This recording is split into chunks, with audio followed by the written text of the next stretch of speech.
Hey guys, how's it going? It is Brandon, and we are back with another episode of Independent. We missed a couple of episodes because, well, one episode we were out of town. Well, we were getting ready to go out of town. And then the next episode we came back, and it was one episode right after we got back from town. So you missed 2 weeks. And it's because we were tired. We had no energy left.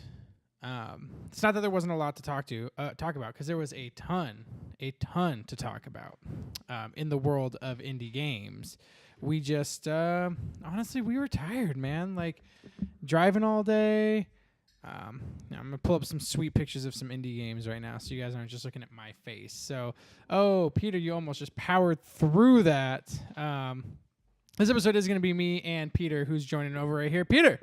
Hey, I am here. I'm just really tired, and I almost spoke for the camera. Obviously, I'm really tired. Yeah. I'm just gonna take a quick fiver because I've been working all day, but I will be right back, and I will join you guys. Peter is going to join us in a second. He deserves a break. He got home. I sat around doing nothing all day. Peter got home, threw this up really quickly, made sure everything was running smooth. Look at how sweet this picture is, you guys. Let's just take a second to just look at this and marvel at the sweetness of some sweet indie games here. So we got Journey, Super Meat Boy, Bastion, Minecraft. Can I test your mic? Yes, I can. Hello. What's up? Sounds fine to Peter. Peter, you can't hear Peter because he's not at the table. That's why you can't hear him. But you guys, it's been crazy. Like I said, we went to PlayStation Experience. If you weren't following us at all, you should go over to our YouTube because there was a ton of really sweet interviews we did with there, pretty much exclusively indie developers. The only person we did that was not indie developer per se was Limited Run Doug from Limited Run Games. They're not. They work on games. They're developers themselves. But what Limited Run is, if you don't know, is they take previously digitally only games and then they port them over to your PS4 and your Vita. So not only is that really cool because it is showing a lot of indie love. Oh, excuse me. It's also showing Vita love, which is fantastic. They had some exclusive Vita games there, which was really cool. Something I was definitely into. He was super cool. That interview is definitely worth watching as well. He gives a little bit of a background on where they came from, what they're doing, kind of where they want to go in the future with it. Definitely something to look into. Indie Box, if you're really into indies, they're doing the similar thing, but there's going to be mainly towards PC. So right now, PC is getting a lot of indie love. PlayStation, PS4, Vita, all getting tons and tons and tons and tons and tons of indie love, which we need. We always need more indie love and Vita love and all that stuff. I'm just going to look through the sweet indie pictures because look at the people always do the fucking coolest shit. Oh, this one down here. Oh, crap. Got a little bit of everybody for you. Oh, God, this really does have like everybody. Although some of these were not good games. That was one thing. So I talk a lot about loving indie games, and I do love indie games, and I think they... some of the indie games we're getting nowadays are actually better than some AAA titles, but that does not mean every indie game is golden. You definitely have to shift through, just like AAA titles. It's not exclusive to indie titles, but just anything. You have to kind of shift through what might be popular and not good. Although you get a lot less of that with indie. Normally, if an indie title is really popular, it's because it's really good. It's because somebody took a lot of time and really cared about it and really put a lot of energy into it. But just like anything, you have to shift through some garbage. You have to shift through that to really find those gems. Once you really find those gems, then they're perfect. The fucking indie games are great. I was reading an article about that earlier too, all about indie games and what goes into making an indie game so great and why it is so creative. It's something we talk about here a lot. The creativeness, the free thinking, the being able to try something different because you're not really just pleasing a CEO or board of directors or anything like that, which these AAA titles or AAA games and developers and publishers deal with all the time. They're having to please these people because these people are putting in money. And obviously when you have somebody like that who's putting in a lot of money, it's your job then to make them money. That's the way that works. With indie studios, they're the ones putting in all the money. They're the ones taking all the time to make all this. It's their energy, their heart, their love. So they don't need necessarily, they need to be pleased at the end of the day. Yeah, they would like to put money in their own pocket, but to them, putting out a really good game, something that's truly meaningful to them, if they do a good job with it, it's probably going to make them some money. Or at least I think so. I think it should definitely earn them some money. Oh, God. Oh, you guys saw my chat right there.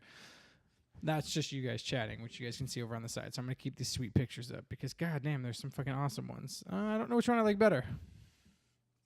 I'm going to keep scrolling.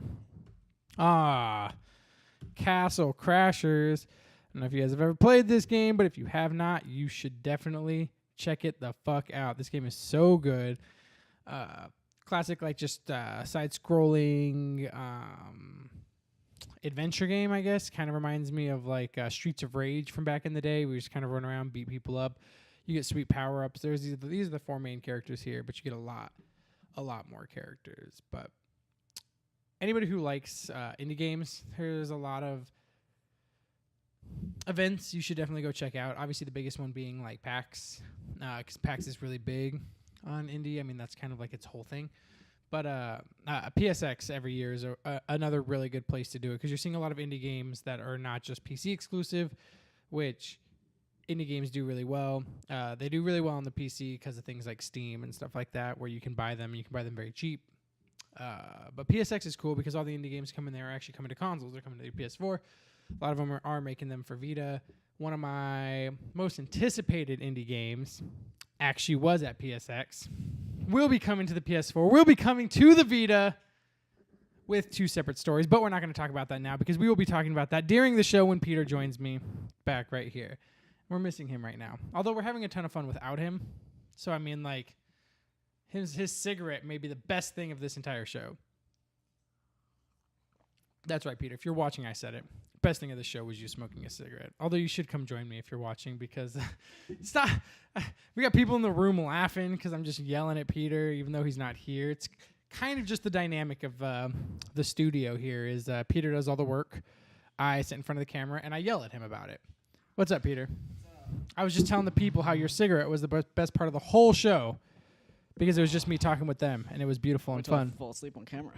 That would be great. Right? It's actually happened multiple times to streamers just falling asleep on camera. Yeah, when you're doing like for a job, you sit there for 8 hours. Yeah. I can imagine that. I just fall asleep on Yep. my computer all the time. Yep. I just do a micro sleep, Yep. something like this, and I wake up and I just keep typing. You know, okay, you guys, we had an idea at PSX, right? So streamers do all kinds of weird stuff. Twitch just started social eating, which is legitimately people just sitting around eating I wonder if we can do on social stream. sleeping. That's what we were talking about, right? Social sleeping at PSX. Like, you know what sucks? Going to sleep alone. You're like, man, I really wish I had someone to like sleep with. Like, not sexually at all. I just want to like sleep with somebody. It sounds nice. Social sleeping. We're gonna start it up, I'll get into it. right? Would you watch social sleeping? Nope. Put it on? Did you ever have the Big Brother channel? Did you guys have that here? No. For a while, like in Australia, Big Brother was huge, and they actually made a channel where you could just watch like the house 24 hours a day. So in the middle of the night, you could like look at the cameras, and, like they just flicker through like randomly, or whatever, and people just Weird. sleep. So it was weird. All sorts of weird stuff. And then like one night, somebody like teabagged one of the girls like in the middle of the night, caught on live feed. And it was the guy who was supposed to be manning the cameras was asleep. Yes. Yes. So like He they didn't get to cut the assumed feed. they assumed like maybe that wasn't on camera, but it was. Yeah, they thought everyone was sleeping, so he took a nap, I guess, and they didn't cut it. That's terrific. Well, you guys, social sleeping. If you're into it, let us know. And you guys can watch me sleep. It's really weird. I sleep. I bundle up. I get all cozy. Independent, though. That's what we're here to talk about, Peter. Indie games, indie developers. I was just telling them about how sweet PSX is because of all the indie love. So many indie games, and we got fucking to meet so many indie Devs. We met indie devs from here in Tucson, our hometown. Shout out to what's that Desert name? Owl Games. Desert Owl Games. I keep thinking of the game Pax Nora. Pax Nora. It's the game. Yeah. So that's their big game that they've been working on is Pax Nora. It's been a game around for 10 years. It's been on PC, finally making its way over to PS4 and Vita. How's the game after 10 years? I don't know about it. PC, and you don't play a lot of PC games? That's not true at all. That's not true at all. That's where I fucking started. love yourself some PC games. Yeah. Pax Nora, 10 years, but they also have a couple other games that they're working on that aren't out yet, which I'm actually pretty excited about as well. We'll let you guys know more about those as we know more about them. But they're here in town. Really cool fucking people. We obviously got together with them, chatted with them a little bit, so we'll be checking out their studio. Expect to see a lot of stuff between us and Desert Owl Games. Of course, make sure you guys go to their Twitter, show them some love. We have some videos up on YouTube, show them some love there as well. You can just go to fatgaming.com/PSX, and you'll see the video on that playlist. Everything you need. I keep wanting to say like PSX 16 because that's like the hashtag that I was like on all weekend. Hashtag PSX 16. But no, just fatgaming.com/PSX. Show you everything you need there. Indie news though, throughout the week, PSX excluded from this. There is actually an indie game. Seasons of Heaven is a Nintendo Switch exclusive indie game that runs on the Unreal Engine 4. Crazy as shit, right? The fact that, first off... So if you're getting money to be exclusive on the studio, so receiving money from a publisher, are you still indie? See, I was thinking about that, myself. I wonder if that's where the exclusivity came from, or if it came from... Maybe there's some sort of feature on the Switch we're not aware of, like where it uses, like Wii U style, where it uses a tablet. It's their choice. in-game. That's different. Yeah. But if like they're receiving money, then now they're getting paid, and then now they're not really indie, are they? I don't know. That's a gray area that we've talked about a few times on the show. Like where does that line draw? Especially because indies now are becoming so much more popular. They are becoming so much more loved. People are now wanting. What I love about them is that they're everywhere. They're free. They're open. They're creative. But no, this is actually really cool. This to me actually says less about indie, which is weird because normally articles I find say a lot more about indie than they do maybe the bigger name. This is a lot more to me about the Nintendo and more precisely the Switch. The fact that, look at the Wii U, right? The Wii U had nothing third-party support. It was hard for them to support it. So, of course, on top of that, it was going to have no indie support at all. There was no way a fucking indie developer... I've had this nightmare before. What's up? I've had this nightmare before. Yeah. I remember them being on stage and saying, we have indie support, and we have third-party support, and we have this, and we have that. Yep. And I've heard all these things before. Yep. I don't know. This came from the studio. Oh, no, this came from Nintendo. I lied. I thought this came from the studio themselves. No. But I don't know. I'd like this. I can't remember the Wii U at all saying they had indie support, although Shovel Knight did come out for it. That was their big thing at the start, was third-party support. They said everyone was on board. That's why they had freaking Batman and they had Call of Duty and stuff when this first started. And then everyone was like, these games are garbage on your system. We don't want to play them. Yeah. Devs were like, we don't want to make them. Yeah. And then that why wouldn't we just play this game on a serious console with a serious controller? Switch, maybe. It's got its new controller that kind of looks like... I don't know, like a real fucking controller a little bit. I'm sure it'll be an optional $80 accessory. Yep. Yeah, I don't know. I really hope that this is it. Like I said, you've got those stupid nunchucks still on the side of the screen. So the limitation though there with that is like, I know you can get the professional controller. Yep. But that means every game at its core has to be made with those things in mind, whatever those are. Possibly though. I mean, you run into there can't be a game that isn't playable with those. You know what I mean? Why not? Because those are the core controls. Not everyone has those. It doesn't come with a pro controller. Call of Duty there were some games that required the pro controller on the Wii U. That required it? You couldn't play it without the pro controller? I feel like that's a thing. I don't know. Maybe. I don't know. That's how little I fucking pay attention to the Wii U that we have in that fucking room there. Yeah, even if it is, that's even worse because then you buy the game and you put it in. You're like, it says you need a pro controller. Shit. Well, now you're fucking having more money. Like now you have to fucking do it. I don't know. I really hope so. I think that this would be good for both Nintendo and indie developers. I think. Speaking of which, there's a ghost in our Wii U. A ghost in our Wii U because it like turns itself on. Yeah, like, I was it like wants you to fucking play it. And like we haven't touched it in months, and it just like I hear it and turn on. Turns the TV on. Everything like starts up, and I go in there, and it's already turning off. It's like it's just Nintendo like reminding you like, hey, you have one. You have one of these. Don't like if you don't forget. Like I said, I think this is cool. I hope that I think a lot of people that I talk to who are jumping into indie games are preteens, teens, right around that age. Like let's say like maybe not even preteens. Kids like 14 to 16 are like really getting into the indie game scene because they're cheaper. They're easy to buy. They're very approachable. They tell a story. They can have mature themes without being M-rated, so it's easy to get their parents to invest in them. Minecraft obviously opened a lot of doors like that. Now Five Nights at Freddy's getting really big with that same audience. So I think a Nintendo console being, always kind of having that family-friendly style feel to it, actually appealing to indie developers and stuff like that, could open up a whole new like a lot more engines now too. Like I remember they didn't support Unity until like 2 years in. Yeah, they like announced like some big announcement. I was like, are you fucking kidding? Like so a fucking system everybody should be fucking like, yeah, ridiculous. I don't know. I hope this does good. The game is based off of a French novel by the same name, Seasons of Heaven. Who makes it? It's a Japanese-based company, or a French-based company. I take that back. Any Arts Productions. Have they made anything before? I don't believe so. I think this is their big one. It looks freaking beautiful for like at first. Yeah. Plus, like for an indie game, that was something we were talking about out at PSX. Is like it's nice to see indie games that are very polished, very clean, sharp. Bullshit right here though. There's no way the Switch is rendering that. No, there's no way. Well, obviously this is like an early build. This is off their fucking computer. Yeah, my computer isn't gonna render that. There's no way the Switch is gonna render that. Oh, take me to their Twitter. I don't give a shit. Give a shit about your Twitter, Nintendo. Nobody does. Twitter's gonna take you to the picture. No, I don't give a shit. I already decided against it. But still, super cool. I hope it happens. I hope they're good, and I hope we see a lot more indie games through Nintendo. I really do. Blam. Google Play Indie Game Contest seeks to help indie developers establish themselves. So this is a contest that is being held for European indie developers that will allow you... basically, it's going to take any developer who came out in 2016. Your team has to be below 15 full-time employees. Has to be published through the Google Play Store on 2016. So obviously this is appealing specifically to mobile games through the Play Store. But it's actually really cool. So what it's going to do, if you win... it's going to give you a ton of shit. So it's going to showcase your game at their big event in London. That's going to be really cool. YouTube influencer campaigns worth up to 100,000 euro. So basically, Google's going to pay, different influencers and stuff to try your game and stuff like that if they enjoy it, to promote the game, different things like that. Premium placement on the Google Play Store. So it'll have when you hit games, it'll be one of the top options there. Really cool.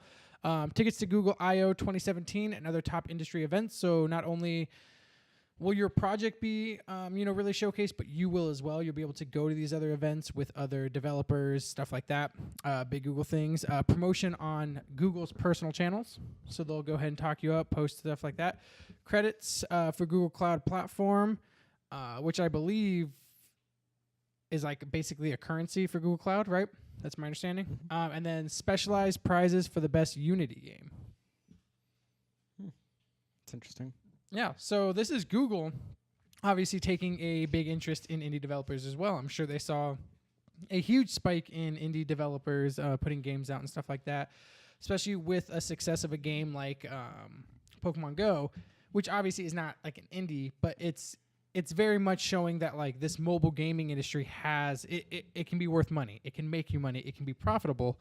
So it's like that Catch-22 though. Like most of these indie studios are being branched off people leaving the big companies. Yep. The big companies are trying to claw them back to them. Yep. But I think with something like this, this is really cool because at no point is this like them trying to be like, come work for us. This is basically just like, we really want to promote you and your game and stuff like that. And obviously the idea is for you to make more games to put back on their store for them to generate more revenue. So it does, from a business perspective, it does a lot for Google as well. It's going to really boost the Google Play Store. But it's like that selfish part of me that I like the way the games are so independent and so artsy and different, and they are free to do whatever they want. That I don't like. I think it's ironic that people like the big ones, like the UB Arts and stuff. Like they're cool, but they're not indie at all. Yep. And like the number one thing, like at my work, is the stupid Google Pixel phone. Yep. Like it's an Android that people love, but it's the OEM Android that's like locked down, and it's pretty much the iPhone version of the Android. Yep. So and people, I'm like, why do you even want this thing? Like the whole reason for Android is it's so open source. It is, yeah. Like, so you have the freedom. Let me have the lockdown version of it. Like just buy an iPhone now. Yep. I think it's ironic. I don't know though, because I agree with you at the core, right? Of like that idea of again, like if they didn't, then they wouldn't have the money. There's not as many avenues for them. It's like selfishly, I'm like, I want you to stay poor. Yeah. Because when you are poor with limited resources, you have to get creative and make these beautiful games. So it is completely selfish. We also, but I mean, you do get some gems like that. So Ubisoft Montreal, like the fucking biggest fucking studio in the fucking world, put out Child of Light, which is a very indie style game, and that game was beautiful. That game, people still think it's indie. People still think it's indie, yeah, which is crazy. But like that game is beautiful. The storytelling is fantastic. It is very innovative. It's nothing like anything else that they've ever touched their hands on. So like I said, I agree with you at the core. Like I want the indie developers to stay very independent, but then it's not necessarily bad. Like small business. I want your small business to stay small, and once you turn into Walmart, I just move on. But it's hard to say. Like I don't want your business. It's not that I don't want your business to succeed. It's like there's a middle ground somewhere where like I want you to get big enough to be profitable and to make money. And I want you to be successful. Just I don't want you to get famous. Yeah. But then again, you run into people like yacht clubs. Yacht Club Games for Shovel Knight is famous. Okay, they're famous, but they aren't huge. Like Shovel Knight didn't sell that much. I get it, but okay. She sold really fucking badly. My boss knows what the fuck Shovel Knight is. He doesn't play video games, but he knows what Shovel Knight is because we sell it in our store. He fucking sees it all the time. Like it's a notable name. He sold like 2.5 million copies. You know that across all platforms. I get that. Really bad. I get that, but still, you get what I'm saying. Like that is a notable name. That game did like. Oh yeah. Is for an indie game is fucking great.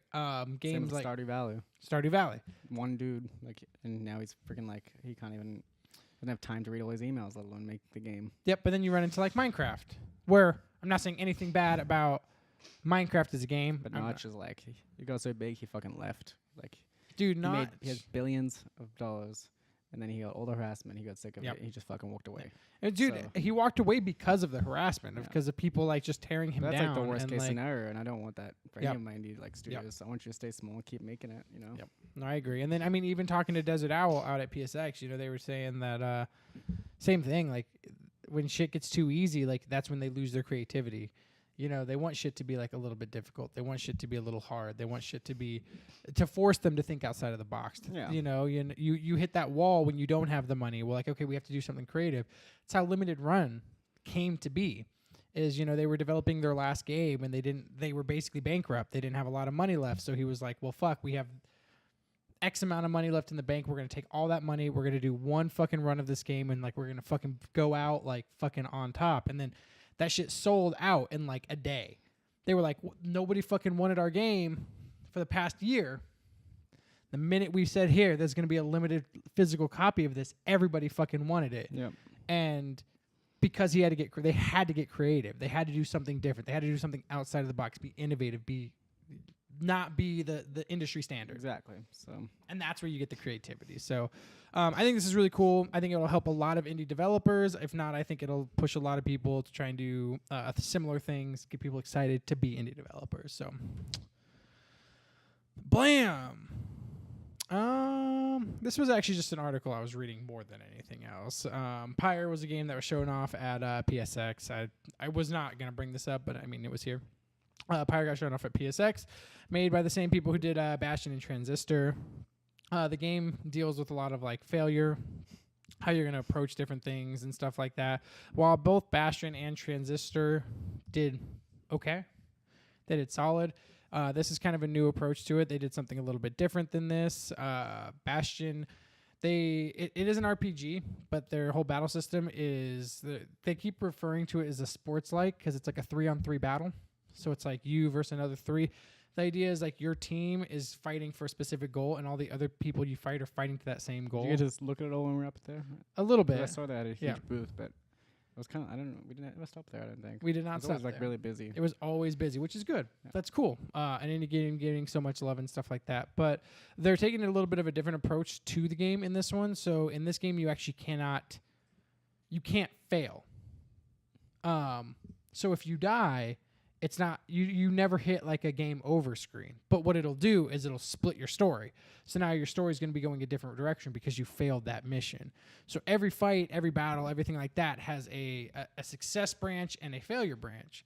They said that was one thing they ran into that they posed a lot of challenge for them in this game was obviously they wanted the game to have a narrative. They wanted the game to have a story. They wanted you to walk down a path with them. But them deciding not to have that game over and to have it split like that, like they did have to write a slew of different narratives to kind of kind of run you through that, which is really cool. But the idea was they wanted every player to play this game to make it to the end, to finish, and to have that feeling of like completion. Now what do I do? It's like after you watched a show for like, you binge watch a show for like a week, like every fucking like 7 seasons of it, and you finish that show and you have that like, now what? They wanted every player to experience that with this game of that, like, now what do I do? Like, now what? To make them think, to make them feel, to make them kind of be out of the box of, you know, picking up a game, playing it for a month, picking up another game, putting that game on the back burner and never getting back to it. So I think that's creative. I think that's cool. Once again, indie developers trying something a little bit different. Exactly. Boom. Indie games are the future of journalism. It's actually a really interesting article. Has very little to do with actually saying indie games are the future of journalism. This article goes into... So it's clickbait? Yeah. But basically, I went into this article. So this article is all about this guy going to journalism school out in the UK. And on one of his lectures, they were talking to this guy who was like a very established journalist. And them asking him, like, you know, for a up-and-coming, brand-new, nobody journalist, like, what skills do I need to jump into? And, you know, expecting that cookie cutter, like, well, you just need to write till writing is a habit is breathing. And the guy actually completely broke away from that and was like, well, you need to look at things like game development. You need to look at coding. You need to look at different stuff like that. And, of course, the whole class was kind of taken aback. Like, you know, coding, 3D modeling, sound design, and all that stuff is what's going to be most important to journalism. And everyone was really confused because a lot of journalists, especially very established journalists, are they're very old school. They're wanting to keep pen and paper around. They're wanting to keep, you know, newspapers alive and stuff like that. And this guy was like, well, if that idea is what's killing journalism. That is exactly what's festering and just rotting away journalism is that fact that we're unwilling to adapt and move forward. What's going to keep journalism alive is us getting into learning how to use computers, learning how to do 3D design, learning how sound effects and everything draw people in, learning how to code a website where somebody can go read through an article and actually enjoy themselves. Being where we're going rather than staying on the side of the street waving. So he actually... What I don't do every day is read the news anymore. Yeah. I don't give a crap, but I scour like probably over 100 forum posts every single day on coding and design and things like that because I'm always needing like help with my scripts and things like that. I'm always looking for that stuff. So what he actually did was he referenced this thing called Snowfall, apparently very loosely and a lot throughout the thing. So basically what Snowfall was, it was an article, and it was definitely not the first person to do this, but it was definitely one that caught a lot of attention. Snowfall was a article, but the person, it was actually a team, I think of like 15 people went through, and every single picture was like 3D rendered by this team. Every single picture had something to do with the article. It had noises. You could move it around. It was like 3D modeling and stuff. And this article blew up and people loved it. And once this article came out, everybody was like, this is the future. And of course, it lost that steam after a while because even this company said, like, this was really overboard. This was a team of 15 people. It's a lot of work. Like, one person wrote the article and the other fucking 14 people were fucking the masterminds behind fucking pulling bells and whistles. This was overkill, but this was just a showing what could eventually one day be a thing. But basically what he was saying is this is it, like, turned all the way up to 10. There can be a middle ground of like 2 or 3 where one person can write an article and maybe his buddy, like in the way somebody does a comic book, you know, one person writes it, the other person draws it. Boom, boom, boom, boom. We could get articles that are like that. You could take pictures, 3D render them. You can take that stuff and make them enjoyable and visually appealing to the eye. Also just learning how a website looks and is appealing because you know what? Like you said, you don't go and buy a fucking newspaper every day. There's no fucking point to it. You can go onto fucking Facebook and get the fucking big news of the day right fucking there. So that was another thing. Facebook is asinine. I can't stand it anymore. You get what I'm saying, though. Like, that any type of social media, though, is so many people just get it from there. So they were saying making your website look appealing, easy to navigate, not being full with, like, ads everywhere. And if the ads are there, having them, you know, very sleek and on the side and, you know, making them look good where your eyes aren't necessarily drawn to them. And just how all of that, how all the skills that indie developers have created for themselves over these years are now skills that journalists are going to need. I always think about that too. Like, game developers are so smart at making these applications that do fucking incredible things, right? Yep. Like Planet Coaster, like the amount of math, logic, like absurd. The gates and stuff that are in there, like that is crazy. But do you think about all the regular tools we have that if I want to check my email? Yep. Goddamn email programs are garbage. Even So Outlook terrible. made by Microsoft is still has It's code. like pulling teeth. It has code in it from the 90s still. Yep. Holy shit. You can make something so goddamn intuitive. These indie devs you tell them make a fucking email reading program, they would just destroy it. Obviously they don't make money off that. That's why there's no incentive. That's why it hasn't been done. But if you applied these skills to other places, if fucking reading the news was some of the games I play, holy shit. I got that quality and the 2 or 3 games I've talked about recently. One we talked about to the people out at PSX. One Josh and I talked about on last indie. There's these people who are building indie games, and they're like, oh, what engine do we want? Oh, well, there's no engine that does what we want. We're going to build our own fucking engine. Everyone's making their own engines these days. So that we can then build a game in that engine. Even that kind of intuitiveness. The program we use at work, pretty much everyone who sells anything uses it. It's called RQ4 or RQ5 now. It's fucking slow as crap. Going through anything is just asinine, not intuitive. Looking up customers, oh my God, it's just garbage. But if some game developers took that upon themselves, they blow it away. If those game developers can make me look at a sim in my city and follow them around for the day, they can make it pull up an intuitive interface. Just the menu bars in games are so intuitive compared to the things we use at retail stores for they spend millions of dollars on their programs. It's insane.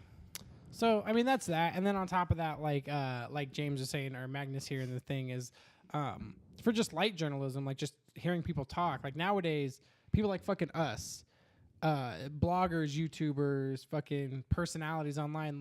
If you just want a quick little snippet about something, you just want to watch a fucking video. You go to fucking people like us. You go to fucking these YouTube influencers and shit. That's you're just quick. We don't report the news. We just talk about it. We just talk about it. But you get what I'm saying. There's lots of people that report the news much better than us. Yeah.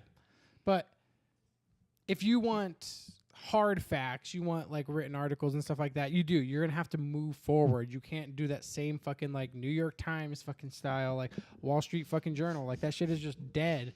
And the Wall Street Journal, you still have to fucking pay to read their fucking articles. Online. Yeah, $15 a month or something. Yeah. To keep reading. I'm get the fuck out of here. Next website. Next fucking I don't give a shit anymore. That's why your shit is burning and dying. Because nobody will fucking come to it. Pay more than I fucking pay for Netflix to read your goddamn articles. Yep. Jesus. Outrageous. So somebody does apparently. It's not gonna happen for much longer. So no, those were my news. Those are my rants. Those are my bits of information for the indie world. I'm really curious though. So we did PSX, right? I was talking about that. Lots of indie love. What was your favorite indie game, most excited indie game from PSX? What were you really super pumped? I already know mine. Okay, I'll drop mine before Peter gets to drop his. I think of them all. We honestly, we didn't get to play almost anything. We're gonna play one game. We're really busy. Yeah. I'm trying to think of everything I saw though. Mine was this game right here, Fallen Legion. It was actually a game I had seen previously at PSX the year beforehand, and was super, super fucking excited for it. This game looks absolutely brilliant. It's right up my alley. It's coming out on Vita and PS4. What? And when I was out there, I actually got to talk to the head of the studio of Yummy Yummy Tummy, is the studio that is making this game. It's a turn-based RPG. Game is fantastic. This is going to be your main character here, the princess. And then the Vita version is actually really cool. So the Vita version uses this exact same art style. Everything's the exact same on the Vita version. Gameplay is exactly the same. Everything except for the story. You're playing as her rival. You're playing as the villain in the Vita version versus the hero in the console version. I really like that when they don't try and have it 1-for-1 because obviously it's only going to be as good as the weakest console. Yep. So you just make it a little bit different, a different style. Keep the core of it, but so the way this works here is you're looking. So there's numbers over the buttons over each person's head. So as you're fighting, they have these cooldowns. Each one's a square. You can use these at your own rate. So obviously, each one has about 3 to 4 bars. As those bars tick away, you can use those attacks. So some people you can hit 3 times. Some person you maybe want to use once or twice. Now that person in the front you want to stock is your defender, because that person, when the enemies come to hit, you do have a quick time defense button, if your front character is attacking, you obviously can't defend. So the thing is, like, your person in front might hit once or twice, but that person's gonna be the one you're very meticulous. I love that trailer. Which one? Idea at all. Oh, you should play this. No, fuck that. We're replaying this trailer again because it looks fucking great. So this game here is just, it looks fucking great. The art style is terrific. I really enjoy the fact that the Vita version looks just as good as the PS4 version. I got to play the Vita version, which was cool. They had it out there, and I was fighting against this like werewolf boss, and the head of the company was like, "Man, this boss we put in here like is really fucking difficult. He's really strong." And I was lucky enough, and I beat him my first time through. I had never played the game before, but I beat him. I was even talking to him about it. It's like, this game is really at my wheelhouse. I'm really into these kind of turn-based games. I'm really into the Vita. I use my Vita a lot. So this one was something I was very comfortable with. But he was saying only about, I think, 6 people at the time throughout the whole convention had actually beaten this boss. And I was lucky enough to beat him just barely. There was a lot of Vita games there. That was awesome. So this is definitely my most anticipated game. This is the trailer from PSX 2016. There's honestly nothing like new that jumped at me, but if I had to say any, I've obviously been excited for a while, but since last PSX is the Full Throttle remaster. Oh, nice! Can't wait for that. Because Day of the Tentacle remaster was awesome. Surprised it wasn't it's another great area. Like, I know it's a remake. Yeah. The original game though was a very strongly published game, but now it's an indie studio remaking it. So yeah, run by the guy who originally made it. Talk about gray areas right there. Full Throttle game. Anybody who doesn't know Full Throttle, blam! Fucking shit's so good. Let's check out some videos. You're gonna see like the old school ones. Can we do remastered? Is there even one for it? I don't know. Probably. Remastered. Teaser trailer. There you go. PSX first look. Whatever. Either one. We're doing this top one right here, you guys. So this is it. This is the one you're most excited for here? Yep.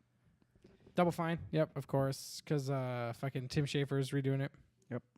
It's the last one they're doing, though, so far. They haven't gotten permission to do any others. So give them a background on Full Throttle. Full Throttle was an old school LucasArts game when Disney didn't monopolize the world.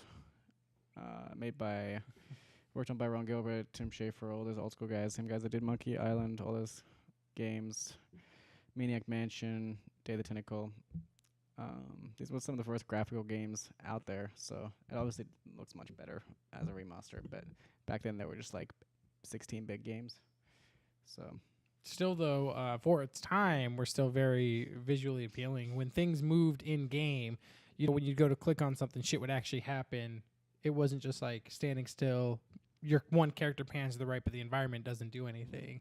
The environment moved. Everything you clicked on did something. These games, the amazing things about these games, they originally like came out in a DOS shell.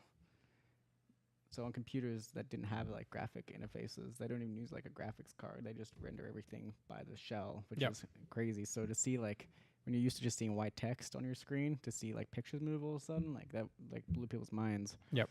And then of course Vita as well. Yes. Which is also fucking fantastic because I got the platinum for Day of Tentacle on my Vita. So Vita. If you don't love your Vita, you don't own a Vita because that's just the way it works. Everyone who owns a Vita fucking loves them. They're gorgeous. That's not true. I know a couple people who have mistreated their Vitas and rehomed them. But man, savages. Honestly, though, that's really cool. I'm glad that showing some love for some remakes because Peter hates himself some remakes. Well, this was a 95 game. This game is I get it. over 20 years old. I get it. You're allowed to remake it. 20 like years Crash Bandicoot is the time. No, you're not allowed to remake Crash Bandicoot. It's not even that old. Crash Bandicoot, dude, is like fucking 94 or something like that. See when the first fucking Crash Bandicoot came out. Swear to God, dude, that shit was fucking forever ago. I'm gonna go to Wikipedia because we know. Not the series, but because we know fucking Wikipedia never lies ever. All right. 96. So, 20 years old, Peter. Not old enough. Fucking 20 years old is when that shit fucking, and it will be released in 2017. So it'll be 21 years old. Look at Maniac Mansion. When it fucking comes out. No, because they're not fucking remaking that shit right now, okay? Crash Bandicoot, you guys. Fucking that also got shown off at PSX, and that shit looks fucking epic. What's that? These right here, you guys, are my Kickstarter games for the week that you should be paying attention to, that you should be looking out for, that you should be excited for. So since Peter clicked on it, we're going to go ahead and jump right into Plague Road. This is another fucking turn-based strategy game because, as you can tell, Brandon has a thing for some fucking turn-based strategy game. This is going to be a twisted fantasy game combined with turn-based tactical strategy, a roguelike elements for PS4, PS Vita, Xbox One, and PC. If you guys haven't gotten the fucking gist of this, you should get a Vita and buy nothing but indie games for it because that's all you fucking want for it. First off, there's no games for it. First off, this game has a graphically appealing. What's up? It's not graphically appealing, but that's okay. It's I like I like the way the characters look. The actual art itself can be iffy. Is this my computer doing this, or is this this is the fucking this is the computer fucking throttling the shit out of this. It's really not happy with this video for whatever reason. I'm gonna jump back and fucking I don't know. It's very stylized. This game will look terrible on your PS4 and your Xbox One and your PC, but you know what? It'll probably look solid on your Vita because you have a tiny little screen where it won't really bug you. You can tell it's clearly hand drawn. Yeah, which I'm cool with. But obviously, like you lose. Some hand drawn is really amazing. But this is hand drawn trying to look really good. Yes, it's not like stick. If it's hand drawn, stick with that. Like this shit looks hand drawn, and we're okay with that. Like we get it. So, Plague Road. It is about halfway through its backing. They're looking for 30,000. They're at 14,613. 2017 will be the day we are looking for this. So definitely keep an eye out for this game, you guys. It looks pretty great. Obviously, like I said, turn-based RPGs on the Vita fucking have my heart. Did the internet go down? Because if it did, we're fucked. No, I don't think so. The internet's running fine. Cool. Steam Hammer. Sandbox RPG.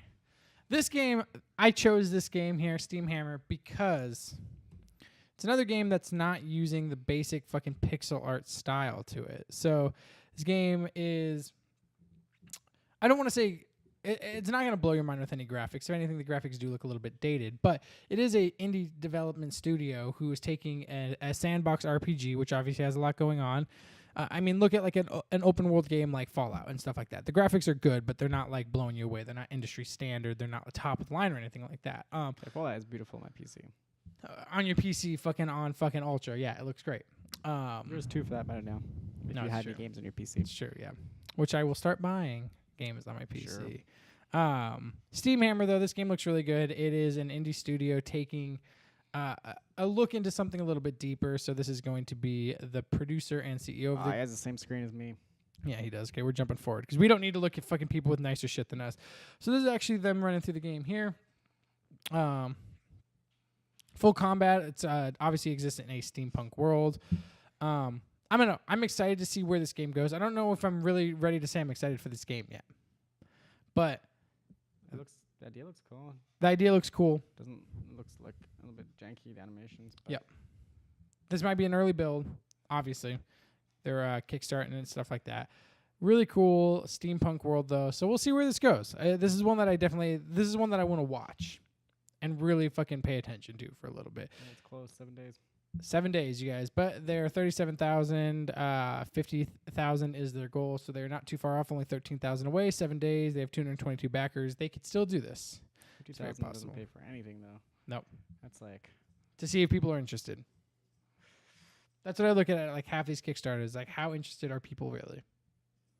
Yeah. Because if we can get people to give us fucking $50,000 for no reason, essentially, like just to hand it to us, then that's great. You know? Yeah. All right, my last one, you guys. It's not even an indie game. It is an indie magazine. A profound waste of time. A gaming magazine starts off, first off, can we look at this beautiful cover here with fucking Shovel Knight standing on his shovel.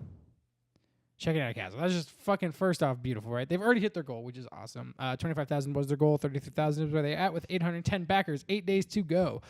A Profound Waste of Time is a bold new independent magazine aiming to collaborate games as an art form in emerging culture. You know what's not emerging culture? What's that? Magazines. Oh, no, not at all. It is a dying culture. It is fucking a profound waste of time. And paper. This to me is really cool, though. A lot of the gaming magazines you have out there all focused on AAA. They all come from There's like hardly any of those left either. Like Nintendo Power is done. There's like PlayStation Magazine, I think, if anyone still reads it. Yeah, there's like 3 people who read it. I bet you it's probably big in like Japan. Like, where would I buy it? There's Game Informer. There's there's a couple other ones, but like for the most part, there's nothing that's like really out there. This one looks cool because it's not just looking at video games as like, come love video games, come spend your money, we're gonna rate video games, we're gonna do this. It is truly looking at video games as an art form. It's looking at video games as emerging culture. It's obviously with Shovel Knight on the front of it, it's gonna have a lot of focus around indie games and like an emerging culture to me, because obviously video games in general have kind of established themselves. You know, calling video games an emerging culture is almost not true anymore. It's there. It's established. There's they know so what many they're casuals now, filthy casuals. Yep. But Used to be a big nerd if you play video games. Yeah, or that's had, right. like, did anything on your computer other than work, documents. But the indie part of it, the artistic side, and I'm not saying video games have not always been artistic, because that's not fair to people who've been putting hours. The internet did go down. What's up? The internet did go down. Your face went down. Luckily, it's still recording, but we're not streaming. Okay, that's fine. Either way, it's good information for the people out there. You guys, the internet went down, so if you're watching it live, too fucking bad. We can't be watching it live. That's another thing. Well, they could be watching the recording. You're watching what all the live people did not get to see. Yeah, so you get something special. Okay, you guys, though, profound waste of time. Definitely something I would recommend backing. I think it's a pretty cool idea. I definitely want to back it myself. Peter says magazines are a dying breed. I agree. But any magazine that takes a look... They're long dead. Any magazine that takes a look at my indie love and everything that goes with it is okay by me and worth Fair my... what's its fucking $15? 15 for pounds. One magazine or a subscription or what? I don't know. It says a copy of the magazine. For like a year. Ships anywhere in the world. Anywhere in the world for $15. Yeah. I don't know. Questionable. Although the side of this looks more like a graphic novel or something like that. It looks thicker. Yeah, it looks bigger, and it's $19 US. So yeah, we'll see. Could be cool. Yeah, definitely something at least to check out. If you made a out. big coffee table book with all that art, I'd buy that. Yeah. Oh god, in a second, right? Like just fucking art like this, just like beautiful, fucking like really fucking emotional shit. But magazines just go in the bathroom for me to read when I'm in my downtime. Which works too. All right, I'm over it. That was it, you guys. I'm not over it. I'm all about indie all the time, and I'm all about you guys and being on video. But you know what? Sometimes I do need to sleep. We need to cut video. We need to do work. I'm not saying this isn't work, but this is fun work. This is the good times. This is the not, I want to rip my face off times. This is the energetic, passionate, friendly, Peter, go smoke your cigarette so I can talk to the people again style things that I like to do in my life, you guys. I hope you guys enjoyed it. I hope you learned something a little bit about indie. I hope you guys got excited. And if you don't have one, picked up a Vita. During this, yeah, that's right. You went on to Amazon. You clicked buy it now. Fucking Amazon Prime. That shit will be here tomorrow. 24-hour shipping. You had to order before 12, so. Oh, that's why I said to be here tomorrow. No, I wouldn't. Why not? Before 12 noon. Yes, and if they ordered it today, it would be before 12 noon tomorrow, and it would be here tomorrow. That's right. Basic fucking understanding of how time works, Peter. That's if you live, like, in the city of Tucson and some other places. Or Phoenix, or, like, anywhere else that has, like, a fucking Anywhere Amazon. Civilized. If you don't live, like, in one of those areas. If you don't have 24-hour Amazon shipping, you're a savage. You're like a savage, like you live in a cave or something, obviously. God. So. Hope you guys enjoyed it, you guys. Hope you had some fun, and we'll catch you next time. Okay, bye.